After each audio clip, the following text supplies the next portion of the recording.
I was 9 years old when President Kennedy was assassinated on Elm Street right there. Fourth grade student.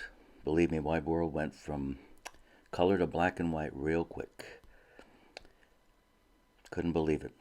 But that night, my mom and I went out and we collected a lot of Kennedy newspapers. She put them in that drawer right there, and there they were for almost 60 years until we donated them to the sixth floor museum at Dealey Plaza. That's one of the newspapers right there in my hotel room, which happened to look out onto the Texas School Book Depository there.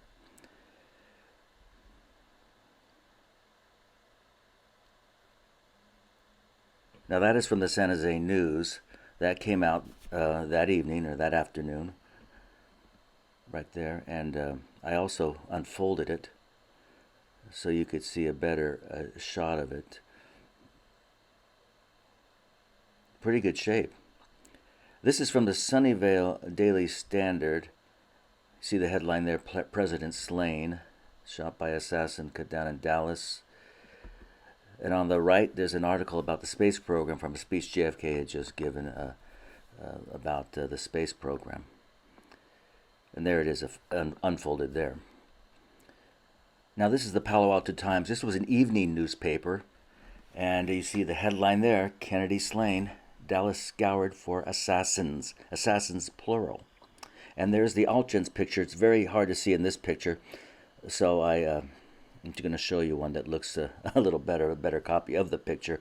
And there it is, the famous Altgens photo with Mrs. Kennedy's gloved hand holding the president's left arm there, trying to assist the president while he was being shot. And this is the headline from the San Jose Mercury, Saturday, November 23rd. Pro-Castro Texan held as JFK killer. They're not calling him the accused killer, but there you have it. And it also mentions Governor Conley being wounded.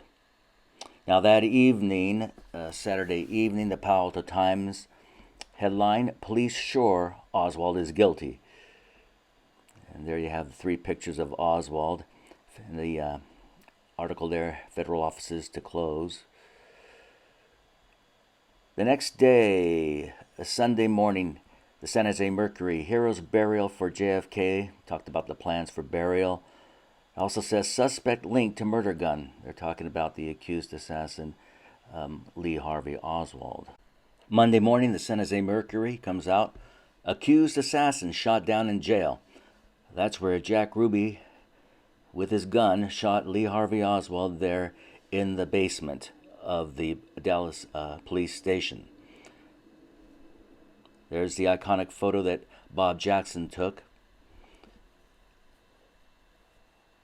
And the Palo Alto Times on Monday evening came out with the headline, Nation Unites in Solemn Farewell. And there's Jacqueline Kennedy with her daughter Caroline and her son John Jr. In the features section that evening, the Palo Alto Times did profiles of 2 presidents, JFK and LBJ.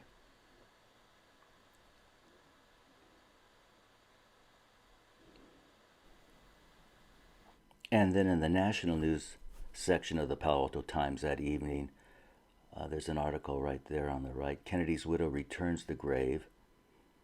And another article, Uncertainties Face Widow of Lee Oswald. That would be Marina Oswald. And then Tuesday, November 26th, the morning paper, the San Jose Mercury. Flame lights the grave. They recount the funeral services and the lighting of the eternal flame at Arlington. And then later in the week, looks like back to business. Palo Alto Times, Johnson holds meet with top Rus deputy.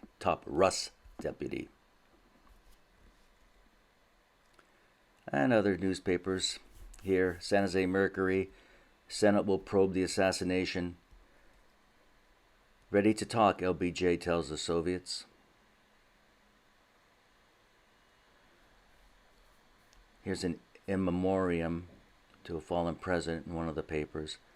Mrs. Kennedy and her children at the gravesite.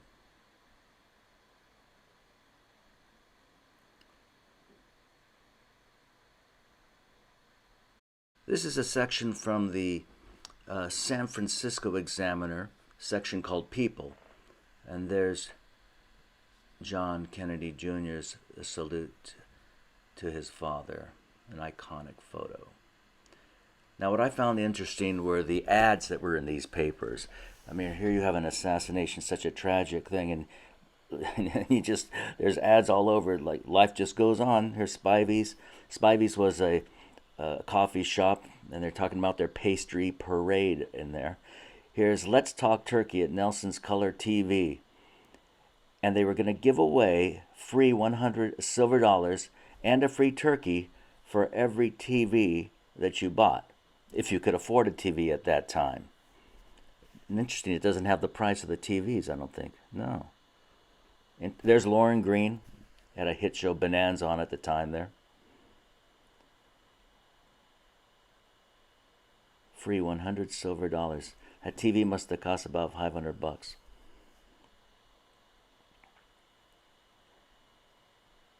And there are ads for the department stores like Macy's. Here's one for the Emporium. The Emporium used to be right around the corner from us. Now here's an ad for a place that wasn't right around the corner from us, the San Jose Drive-In Movie Theater. Basically, it was porn, right? They were featuring the aristocrats of sin. Quote, "Call me anything, mister, but call me often." Also, Satan in High Heels. Now, Satan on High Heels wasn't your cup of tea. There was always Flipper, playing at the El Rancho. The El Rancho Theater. Also, Captain Sinbad was playing. At another theater we had, the Los Gatos Theater, we had Bye Bye Birdie and John Wayne in Donovan's Reef. Here's an ad for Super S. There's a toaster, $8.99. So if you didn't want to watch the Kennedy coverage, you could get a toaster there for $8.99. Or a shirt for $1.88. Or you could even go out and you could buy yourself a brand new 64 Studebaker for $17.95 at Capitol Studebaker in San Jose. If Studebakers weren't your thing, you could buy a Rambler, Rambler City. Ooh, you could even get one below the invoice cost. Now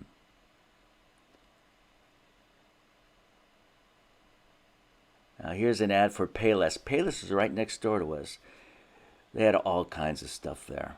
You could buy anything. You could buy, well, there's a record player right there for, one's for $16.96, one's $19.66, a drill for $6.97. So it's amazing. You have all this Kennedy coverage, so sad, it's such a tragedy, and yet all these ads as if nothing happened. And I'll end it here with two pictures my dad took back in 1965 at Arlington National Cemetery of JFK's grave, the eternal flame, and his two deceased children.